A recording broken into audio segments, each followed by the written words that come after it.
Let's open up our Bibles to Exodus chapter 17. We are going to read from verses 11 all the way through, verse 8 all the way through 16. So Exodus 11, verse 8 hanggang 16.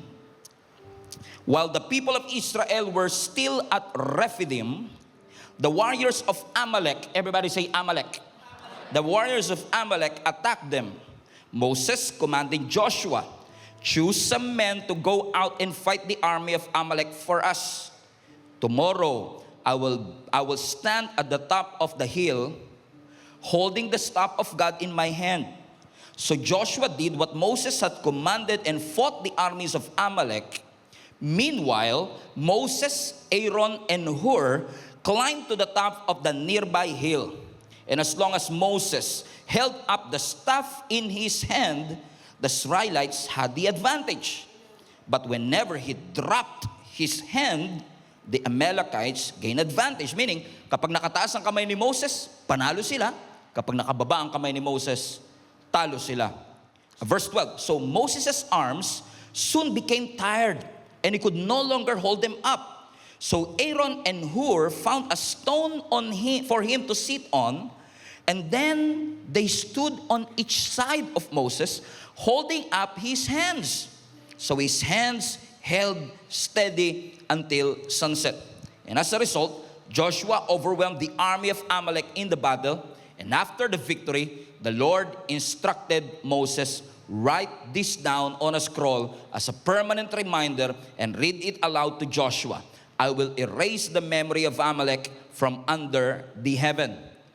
Verse 15, Moses built an altar there.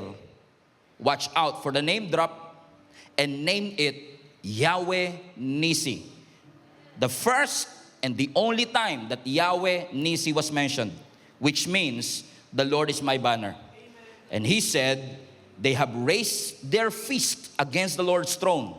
So now the Lord will be at war with Amalek, generation after generation. Pinamagatan po natin ang week 2 natin na mensahe, and we have called this message, The Banner in the Battle.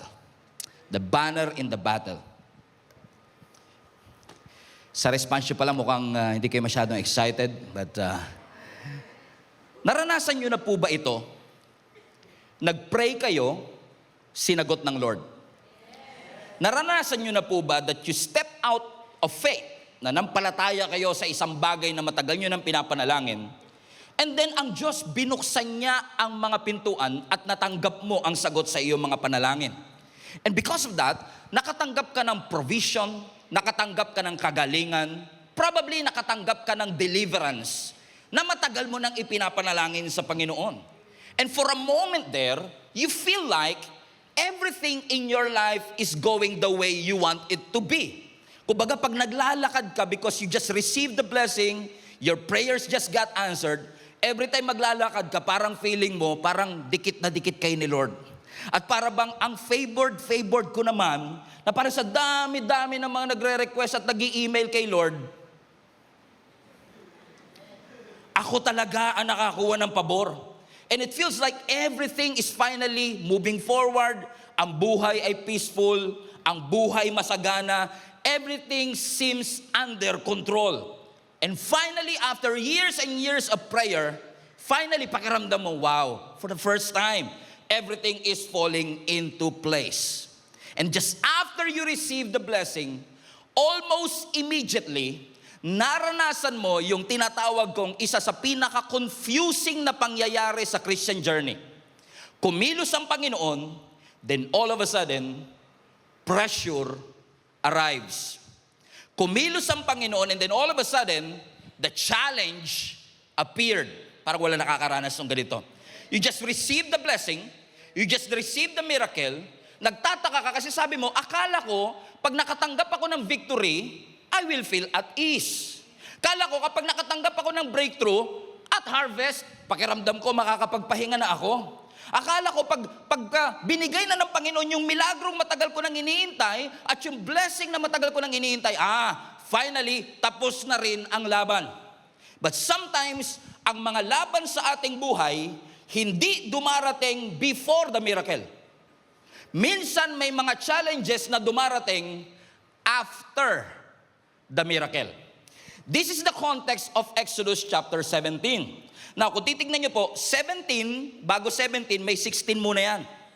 Bago may 16, may 15 pa yan. At bago 15, may 14 pa yan. At ang Exodus 14 po ay isa sa pinakakilalang kwento sa Biblia kung saan tinulungan ng Panginoon ang buong bansa na makatawid sa pulang dagat, Red Sea. Ang sabi ng Bible, ginamit ng Lord yung tungkod ni Moises na nung itinaas niya ito, yung Red Sea na hati sa gitna at yung 600,000 Israelites ay nakatawid ng Red Sea on dry ground. Everybody shout, what a miracle! Amen. And on top of everything, pagkatapos nilang patawirin ng Panginoon, on Exodus 16, nagsimula po silang magutom, parang katabi mo. At nung nagutom po ang nation of Israel, come to think of it, this is just a logistical nightmare, thinking 600,000 people hungry at the same time. And then they asked the Lord, Lord, kailangan po namin ng pagkain. And on Exodus 16, nagpabagsak ang Panginoon ng kwek-kwek mula sa langit. Binagsak niya ang mga quail, ang mga pugo, and they were able to eat meat for the first time. And syempre, hindi naman sila papayag na puro pangbara lang, walang panulak. So pagkatapos ng Exodus 16, sa Exodus 17, humingi naman sila ng tubig.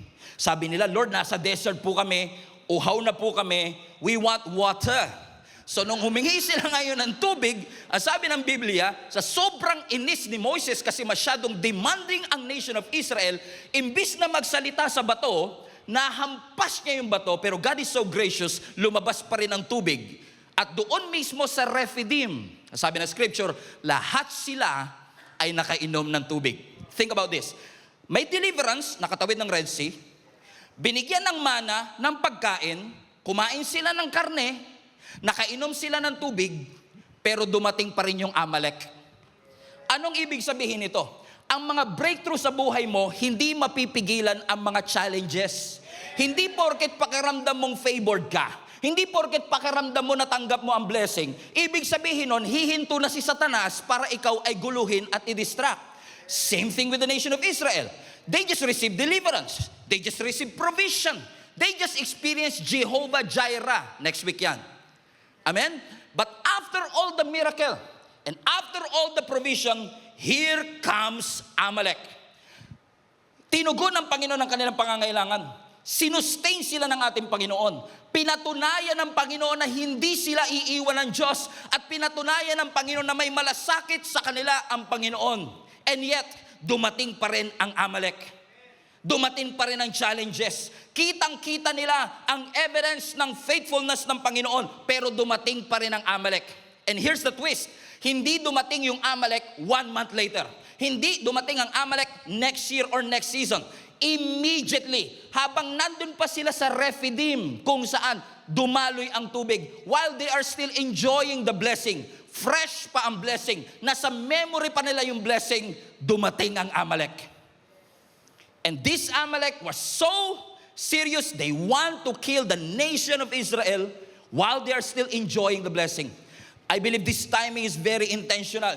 Kasi yung mga, minsan ina-assume natin, na daranas lang tayo ng battle kapag malayo ka sa Diyos. Pero may mga battle na dadaan sa buhay mo, hindi dahil malayo ka sa Panginoon, kundi daraan yung battle after a moment of victory.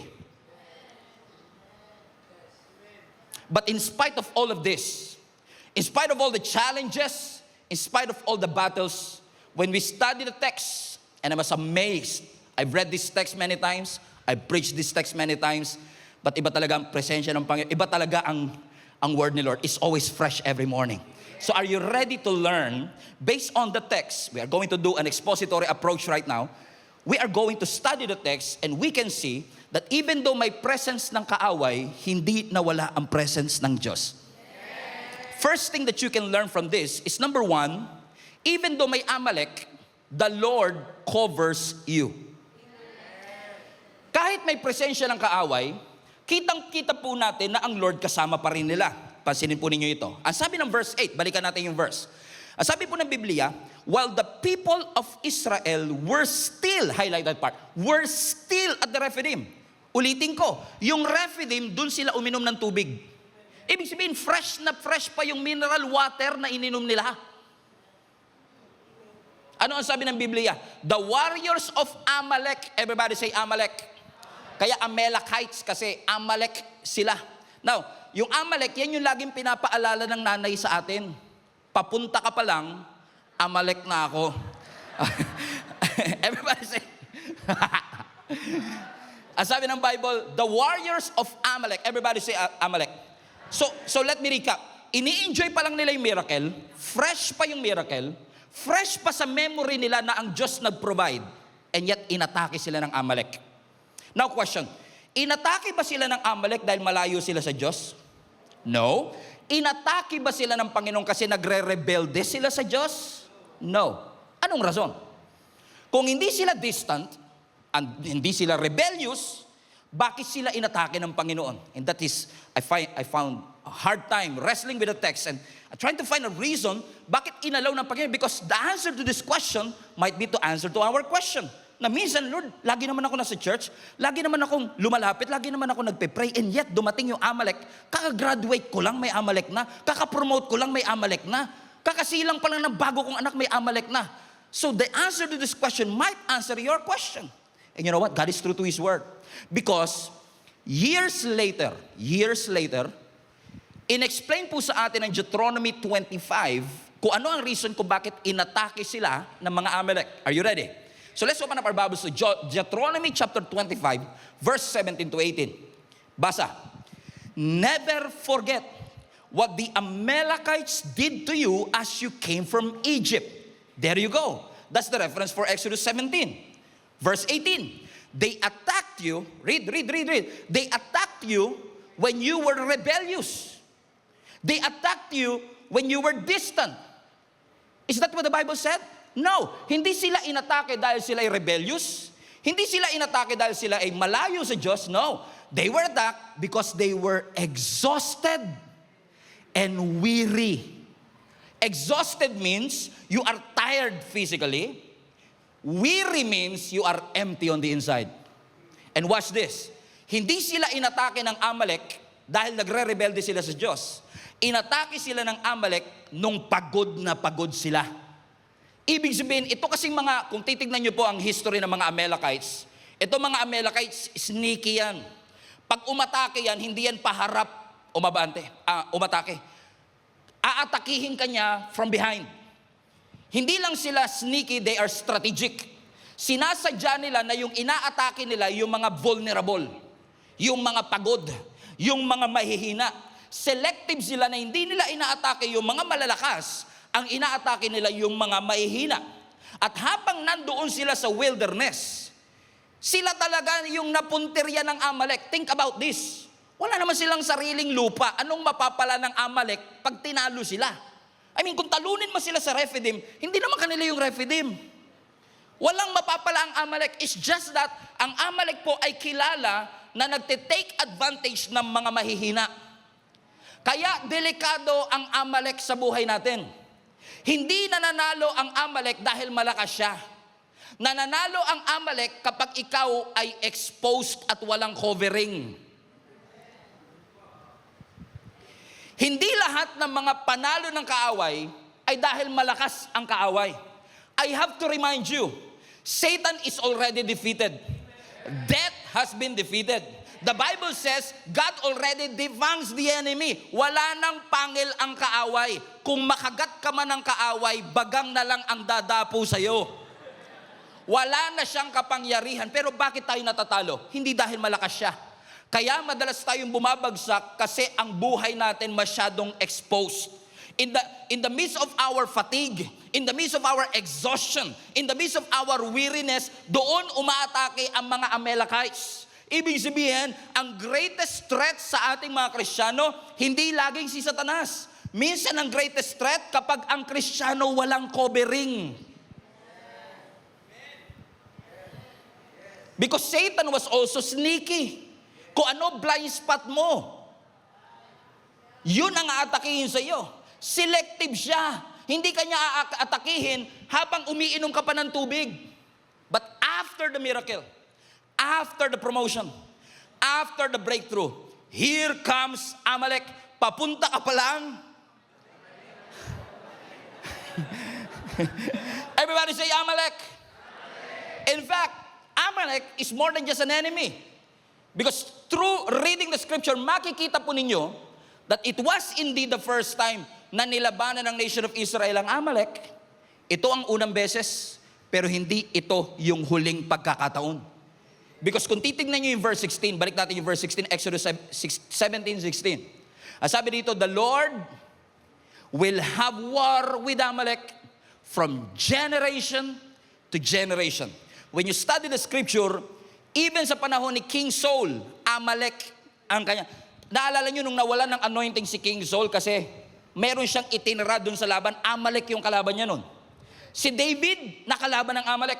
Hanggang kay Esther, nandun si Amalek. Ibig sabihin, itong Amalek is a picture of an enemy na hindi mo mapapabagsak sa unang laban. It is a picture of a pattern. It is a picture of a cycle. Kasi hindi lahat ng kasalanan mapagtatagumpayan mo sa unang araw. May mga kasalanan na nagiging pattern, nagiging cycle, mga temptation na paulit-ulit. Come on now. Mga frustration na paulit-ulit. Mga conflict na paulit-ulit. Mga taong paulit-ulit mo pinapaalalahanan. That's why naniniwala ako, if you are addicted to something, if you're struggling with something, kung ikaw ay in bondage of something, may mga battle tayo na hindi porket hindi ka na nakapanood ng pornography ngayon tapos na ang laban. Kasi ang Amalek, babalik at babalik siya sa panahong vulnerable ka, sa panahong mahina ka, sa panahong exhausted ka, sa panahong weary ka. And that is a picture of something na akala natin tapos na, pero ang totoo, hindi pa pala. Pastor, bakit ganon? Hindi ba strong enough ang Diyos para talunin ang Amalek? No, it's not an issue of mas malakas ba ang Amalek sa Diyos. There's no question. God has no rival, God has no equal. Wala kang pwedeng ipantay sa Diyos. Malakas man ang kalaban mo, siguradong mas malakas ang ating Panginoon. Pero hindi natin matalo-talo ang Amalek dahil malakas siya. Kaya madalas may mga cycle and pattern sa buhay natin kasi ang mga Amalek, pag inignore mo, nagmo-multiply. Pag bumalik, mas malakas na siya. It is recurring, repeated, kasi yung mga tinotolerate mo sa isang season can be normalized in the next. I want to remind you, not every victory is a finish line. But thank God. Hallelujah. Thanks be to God.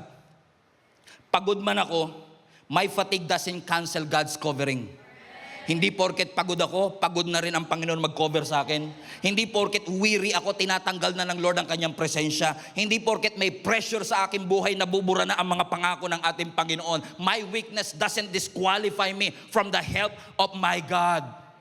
Kasi ang Diyos, hindi niya lang kino-cover kung sino ang malakas. You may be under attack, but you are still under God's covering. You may be tired right now, but you are still under God's covering. You may not be at your best right now, but you are still under God's covering. Your security is not based on how strong you are. Your security is based on how strong your God is. How big your God is. How powerful your God is. Can we give up a shout of praise to a God who is strong and mighty? Everybody say, covered. Put that in the comment section. I am covered. Pero hindi porket covered ka, wala ng pressure. Hindi porket covered ka, wala ng challenge. Hindi porket may payong ka, hihinto yung ulan. Hindi porket insured ka, hindi ka na mamamatay. Kahit covered ka, ang challenges nandyan pa rin. So hindi mapipigilan ng covering ang ulan, pero mababawasan ng covering yung impact ng ulan. So when you're covered, hindi ibig sabihin mawawalan ka ng pagsubok. When you are covered, hindi ibig sabihin wala ng atake. After all, the Bible says, the weapons will be formed. So there's no doubt. Hindi sinabi ng Bible, hindi makakaporma ang kaaway. Makakaporma, pero hindi magsasucceed. Kaya pala sabi ng Bible, yung faith sa armor of God is a shield. Remember? Shield of faith. Because when you have faith, you're covered. Pero hindi porket may faith ka, wala ng challenges. Pero kapag may faith ka, yung penetration ng challenges, mahina. The faith can stop the penetration of a challenge. And thanks be to God. Kasi yes, hindi lang ako covered. Yes, I have faith. Yes, may umbrella ko. Yes, may insurance ako. Mamamatay pa rin. Pero at least yung impact sa pamilya ko mababawasan. Kaya, magpa-insure na kayo. Joke lang. Wala. Amen? Come on now. Ang pananampalataya, hindi niya matatanggal ang mga atake sa iyong buhay. Pero, it can stop the penetration. How many among you are grateful that you're covered? However, ito na naman si Pastor. However, covered ka, hindi mapipigilan ng challenges. Pero hindi porket covered ka na, hindi ibig sabihin nun hindi ka nalalaban. Kasi even though ang nation of Israel was covered by His grace, covered by His power, kilala nila kung sino ang kanilang Panginoon. Pero ang sabi ng Scripture, covered sila, pero hindi tinanggal ng Lord yung responsibility nila to fight back. They're still fighting. Covered, but still fighting. Covered sila, pero ang kaaway nandyan pa rin. Covered sila, pero hindi tinanggal ng Lord ang kaaway. Pero dahil covered sila, ineffective ang atake ng kaaway. Because God was covering Israel, yes, but still, Israel had to fight. And when they fight, the Lord instructed them something. Ang sabi ng verse 9, read. So, dahil lalaban na sila, inatake sila ng mga Amalekite sa Rephidim, Moses commanded Joshua, choose some men to go out and run.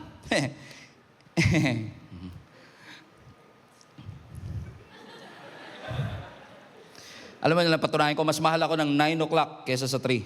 Okay guys, ganyan. Pero pwede pa naman kayo bumawi. No? Choose some men to go out and fight the army of Amalek for us. Tomorrow, I will stand at the top of the hill holding the staff of God in my hand. So, sabi ng Bible, the first thing that God did, God covered them. Pero hindi porket covered ka, wala ka ng responsibility to fight. But when you fight, this is what you're going to do. Balik mo yung verse 9 anak. Ang sabi ng Lord, put the verse 9, Moses commanded Joshua, highlight this part, choose some men. Pumili ka ng mga tao. So pipiliin mo kung sino ang ating isasamang mga soldier.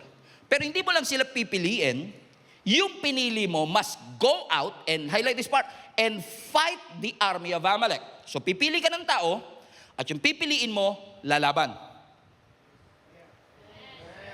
So si Joshua, together with these chosen people, they will fight. Kasi sabi ng Bible, no? Choose some men to go out and fight the army of Amalek for us. Teka, para sa'yo? Ikaw sir, saan ka? Here comes next. Tomorrow, I will, highlight this part, I will stand at the top of the hill holding the staff of God in my hand. So here's the question. Covered ba sila? Yes. Pero sabi ng Lord, hindi porket covered kayo, hindi na kayo lalaban. Here's what you're going to do. Pumili ka ng mga kakampi natin, lalabang kayo. Punta kayo doon sa baba, lahat ng mga pinili mo mga tao, at kayong lahat ay lalaban sa mga Amalek for us. Asan ka, boss? Sabi niya, tomorrow, I will stand on the top of the hill. Tatayo ako dito, ang sabi ng Bible, holding the staff of God in my hand. Sir, ibig niyo po bang sabihin, espada hawak namin dito, tapos ikaw hawak mo rito, tungkod, boss, ikaw leader. Comprende? Why? Because yes, God covers you, but watch this, but God also, number 2, God positions you. So binigyan sila ng Lord ng dalawang posisyon. Dalawa posisyon nila. Ang sabi ng Bible, si Joshua, kasama yung kanyang mighty men, lalaban sa baba. Pero si Moses, nandito sa ibabaw. So si Moses, nandun siya sa ibabaw, siya ang bird's eye view. Ah, galing. Nice one, nice one. Replay. Pero si Joshua, they will do the hard job. Sila yung gagawa ng matitinding trabaho kasi sila yung lalaban sa mga Amalekites. Because you know what? In every battle, God wants you to position yourself hindi lang sa ibaba. Because, yes, salamat sa Panginoon that we are talented enough to fight. Because, pero ang battle hindi lang tactical. dapat ang battle spiritual din. Kasi kapag ang laban mo puro tactical, nakakapagod. That's why you need somebody like a leader of Moses, na habang ikaw ay nakikipaglaban, they will be there fighting, maybe not physically, but they are positioned to pray for you, to intercede for you. Are you still with me, mga kapatid? Because sometimes, napapagod tayo sa mga laban ng buhay natin because we are trying our best to fight tactically. You are trying to push forward, trying to earn, trying to save, trying to do everything just to save your family. And yet, napapagod ka. Because you know what? Ang tunay na battle, pinoposition tayo ng Panginoon hindi lang sa ilalim ng valley, kundi kailangan nating iposition ang sarili natin on top of the hill. That's why all of us needs Moses in our life. Na sa panahon na ikaw ay nakikipaglaban, sino yung mga Moses? Come on now. Sino mga Moses sa ating buhay, mga kapatid? So makikita natin, doon sa ilalim, tactical ang pakikipaglaban. Pero dito sa ibabaw, spiritual ang pakikipaglaban. Parehong moment, parehong gera, magkaiba ng role. So ano nangyari? Sabi ng verse 10. So Joshua did what Moses had commanded, everybody now, and fought the army of Amalek. Meanwhile, Moses, Aaron, and Hur climbed on the top of a nearby hill. Verse 11. As long as Moses held up the staff in his hand, the Israelites had the advantage. But whenever he dropped his hand, the Amalekites gained the advantage. So sabi ng Bible, Josh, diyan kayo sa baba. Makapaglaban kayo sa mga Amalek. Ako dito sa ibabaw. Tatayo ako, hawak ko ang staff, tungkod, na ginamit ko sa Red Sea. Na ginamit ko panghampas ng water from the rock. That same staff. Na every time, ang sabi ng Bible, itinataas ni Moses ang kanyang kamay. Nananalo ang nation of Israel. Pero pagka binababa ni Moses ang kanyang kamay, natatalo ang nation of Israel. Katunayan lamang, mga kapatid, na hindi sila nagtatagumpay dahil sa galing ni Joshua.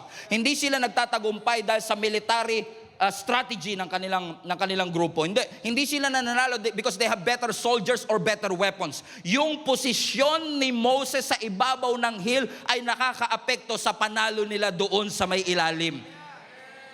Amen? So don't think for a moment that it was your talent, it was your skill, it was your education, or even your connection.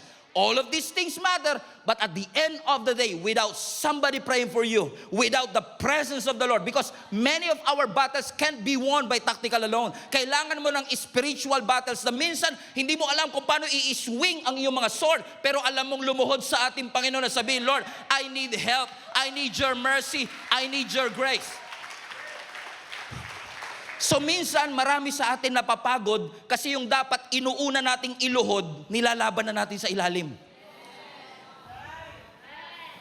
Hindi mo mapapanalunan ng tactical yung hindi mo inuuna sa spiritual.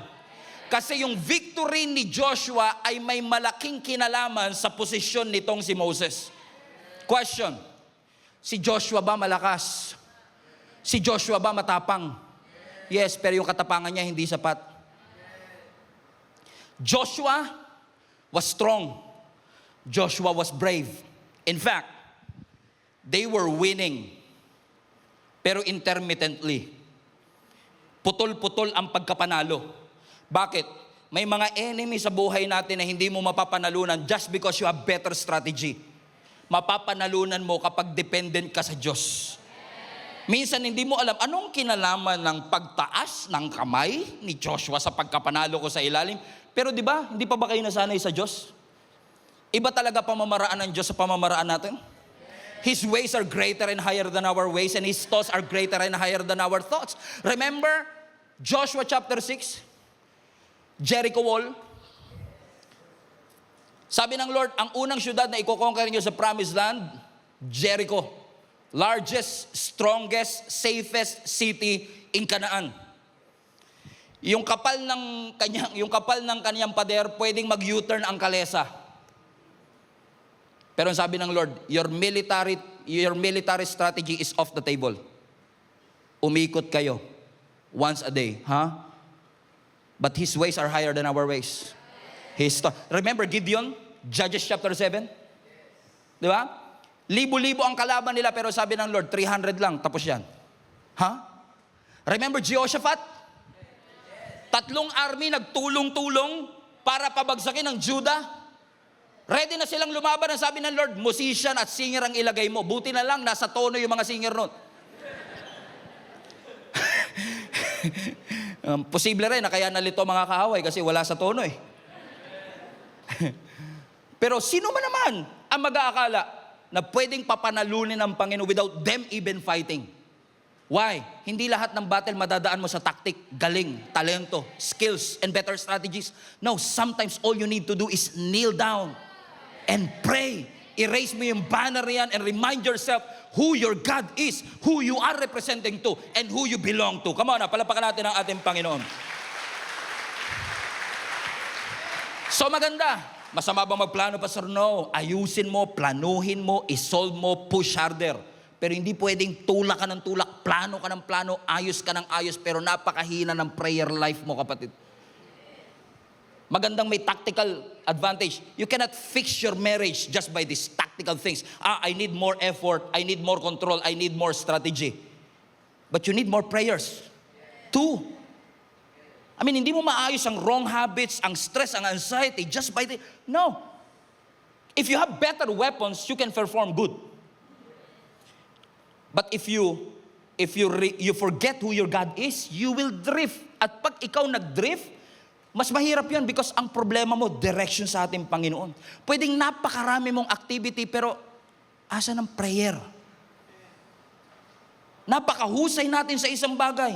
Puro excellence. Asa naman ang dependence mo sa Diyos? Puro output, pero asa ng covering mo? Wala naman sigurong tao at Kristiyano na gumising kaninang umaga. Sabi niya, parang gusto kong lumayo kay Lord today. Wala naman siguro ganun, di ba? Yung paggising mo kagad, parang ang lapit na masyado ni Lord, gusto kong lumayo naman. Wala namang paggising nila sa umaga, gumising silang pagod, at na-realize na lang nila, ang layo na ng Panginoon, nagrebelde na pala ako sa Kanya. Karamihan ng drift natin at paglayo natin sa Diyos nagsimula sa, Lord, ngayong season lang, busy lang talaga eh.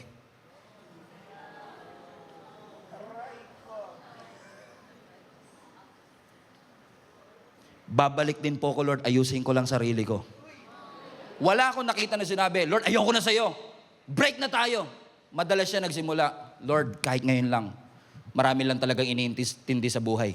Yun ang hindi ko maintindihan. Ang dami mo pa na palang iniintindi, yung makakapag-solve, iniwan mo pa.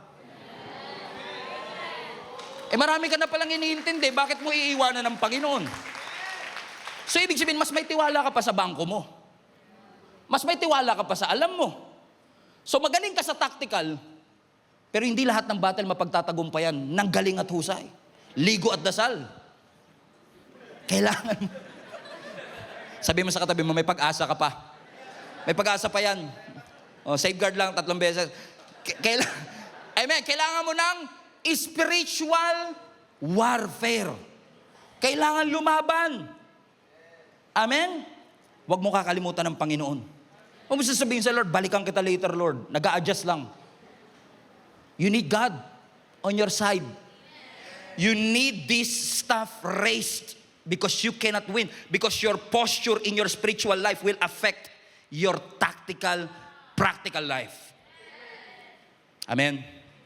Although hindi lahat ng nagpe-pray, nagsasucceed. Kasi minsan, you're too focused naman in your spiritual. Ano sabi ng verse 12? Nung tinataas ni Moses, verse 12 please, nung tinaas ni Moses ang kanyang kamay, ang sabi ng scripture, Moses' arms soon, highlight this part, became tired.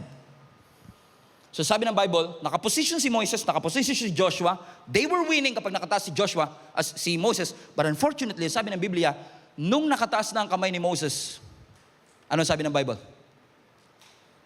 Napagod si Joshua. His arms became tired. So he could no longer hold them up. So, Aaron and Hur. Sino ba to si Aaron and Hur? Si Aaron kapatid niya, si Hur leader ng mga Israelites. So, si Aaron and Hur nakahanap ng bato para paupuin si Moses sa bato. At habang itinatas, look at the, show the picture please, para ma-imagine ninyo. At habang si Moses nakataas ang mga kamay, si Aaron and Hur were supporting him. But there was never in the text na nabasa nating Aaron complained or Hur complained. Because I tell you this, hindi po maganda yung posisyon na ito. First, nung nanalo ang mga Israelites, celebrate sila, panalo tayo, panalo tayo. Ikaw Aaron, ano ginawa mo? I mean, hindi ka tulad ni Joshua. Ikaw Joshua, anong ginawa mo? Nakapatay ako, 47. Ikaw, yung mga soldier, grabe. Ito mo, gas-gas mga armor ko. Ikaw, Hur. Pero do not underestimate the power of Aaron and Hur. Wag na wag mong i-underestimate. Kyle, it only takes committed people to do this. Moses, Hur, you don't want to be in this position. Moses, wala pang deodorant nung time na yon. Come on now. Wala pang Rexona nung panahon na yun. You don't want to be in this position.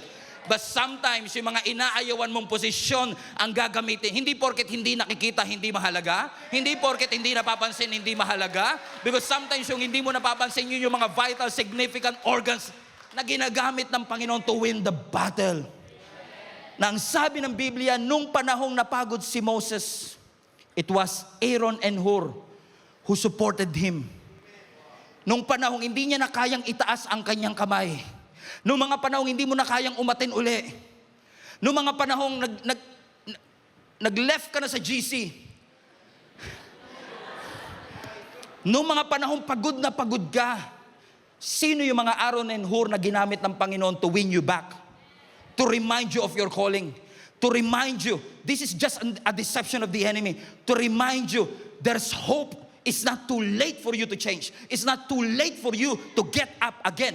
Anointed ka, oo, pero kailangan mo ng support system. Hindi lahat ng tao makikipaglaban para sa'yo. Hindi lahat ng tao susuporta sa'yo. Hindi lahat ng tao hahawakan ng kamay mo pag bumababa na siya. At hindi lahat ng tao lalapit sa'yo kapag nakataas ang kamay mo. But you need to find support system that are willing to position. I believe this is not Aaron and Hur. It was the Lord. It was the strength of the Lord that held them up. That's why they won. So don't think for a moment na nakalimutan ka ng Panginoon. Hindi. Pinosisyon na ng Panginoon yung mga taong tutulong sa'yo. Magpe-pray sa'yo. Man, bago ka pa maging member ng church na ito, pinosisyon na ng Lord yung future link-up group leader mo. Bago ka pa maging member ng church ito, pinosisyon na ng Panginoon yung magiging growth track teacher mo. Why? Because these people are willing to hold up your hand sa mga pagod na pagod ka para sabihin sa yung it's not yet over. The Lord is not done with you yet. The best is still yet to come. You ain't seen nothing yet. Come on now, palapakan natin malakas ang Panginoon.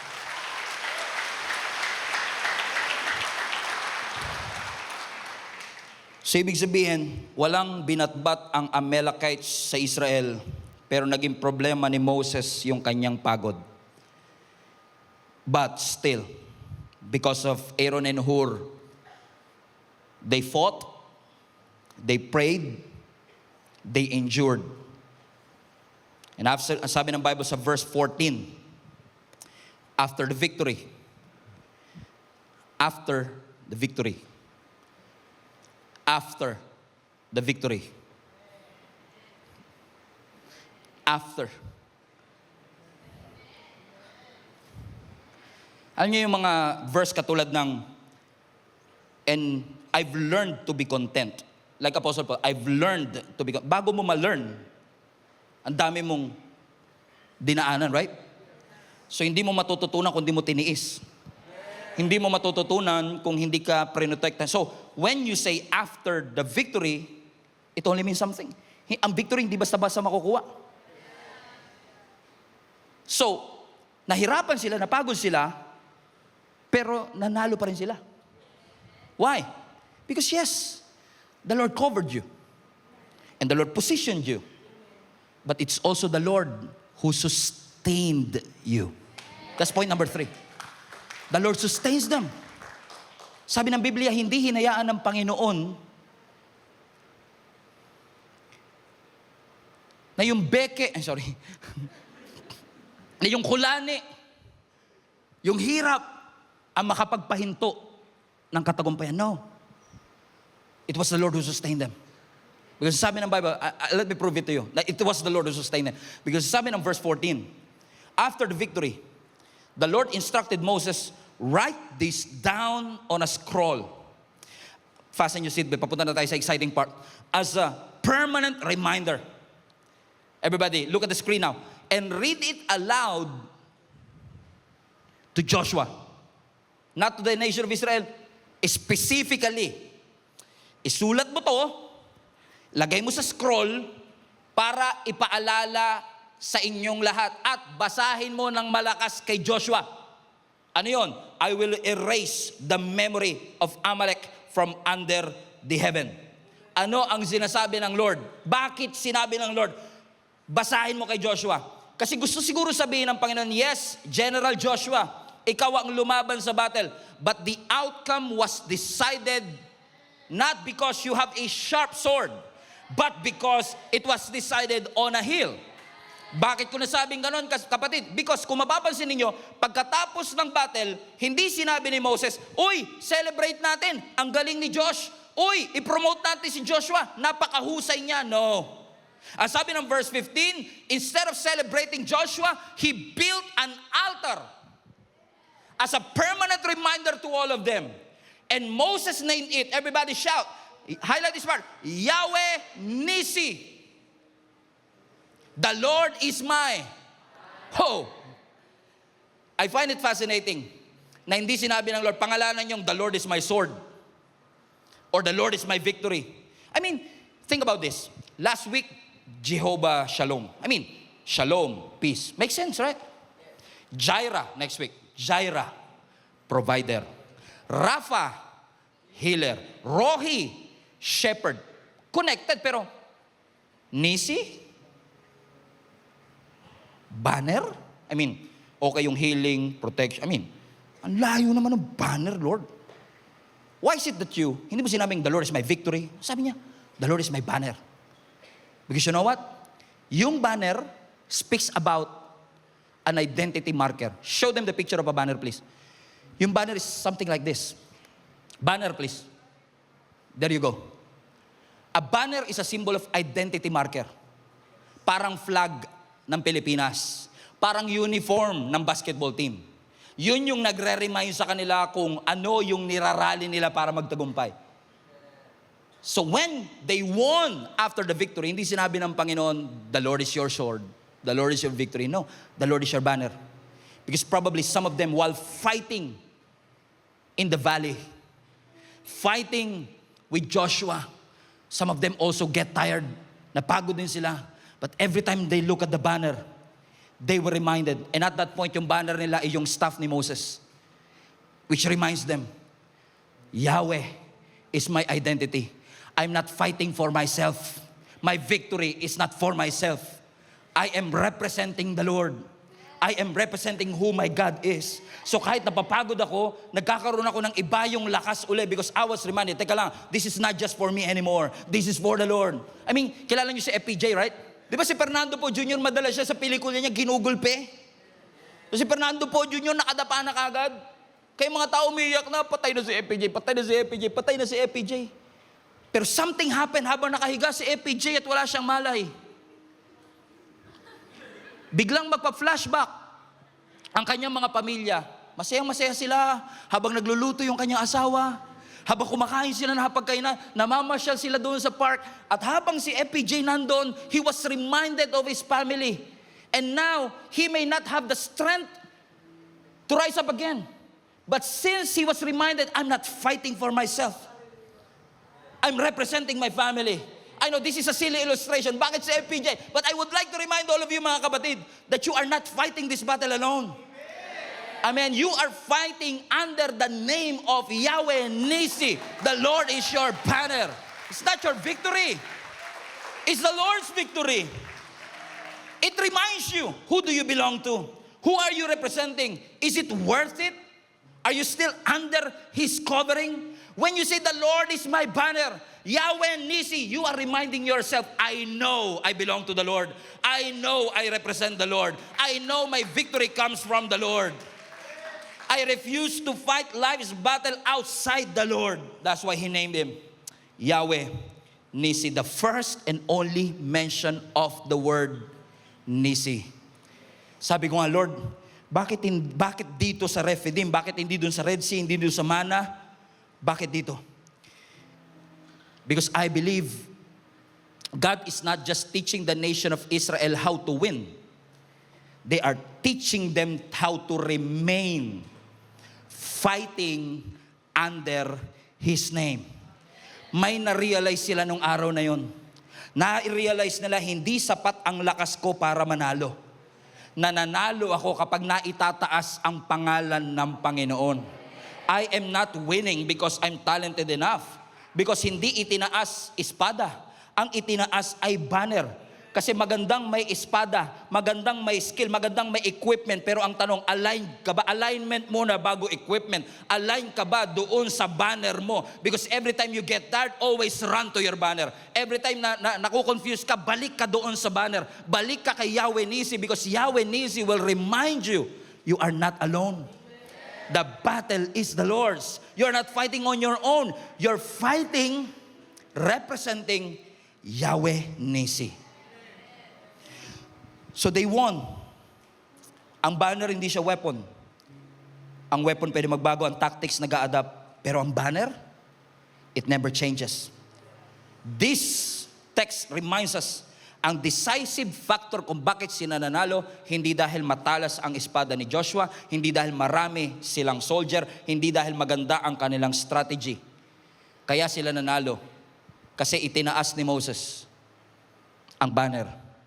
Reminding each and every one of them, you're tired? Alam kong gusto mo na sumuko. But this banner is not based on your emotion, but it's based on your position. I know you're tired, but remind yourself of your position. You are under Yahweh Nisi. So pag emotion lang, minsan gusto mo na sumuko, pero every time nababalik at titignan mo yung flag, Lord, thank you. That my position in you is not based on my emotion. I'm tired. I want to quit. I want to end everything. But every time I look to the banner, I was reminded I was not alone. Hindi ako nag-iisa, kasama ko ang Panginoon at hindi ako pababayaan ng Panginoon. Hindi ako iiwan ng ating Panginoon. I belong to Jesus. I belong to His kingdom. I belong to Yahweh Nisi. Is there anybody here na makakapagpatunay, gustong-gusto mo nang huminto, but every time you've been reminded, you are the son of God. You are His daughter. You are the child of the Most High God. You are forgiven, restored, redeemed. And every time you remind yourself of that, nagkakaroon ka ng panibagong lakas. Because you know, this battle has already been won by my Lord Jesus Christ more than 2,000 years ago at the cross. And I know Satan may look big, Satan may look small, may look strong, but it's not stronger than my God. It's not bigger than my God. Because my God is bigger, higher. My God is powerful. No rival, no equal. Wala kang pwedeng ipantay sa Kanya. Wala kang pwedeng ikumpara sa ating Panginoon. Wala kang pwedeng ihambing sa ating Panginoon. Because every time you remind yourself, my God is my banner. My God is my identity marker. My God is my rally point that every time I'm tired, every time I'm confused, every time ligaw ako, babalik ako sa banner because that reminds me of my identity. That reminds me of who I am. And whose I am, and I am the child of the Most High God. If you want to rally to that banner, stand to your feet right now. Praise the Lord Jesus Christ. Palapakan natin ang ating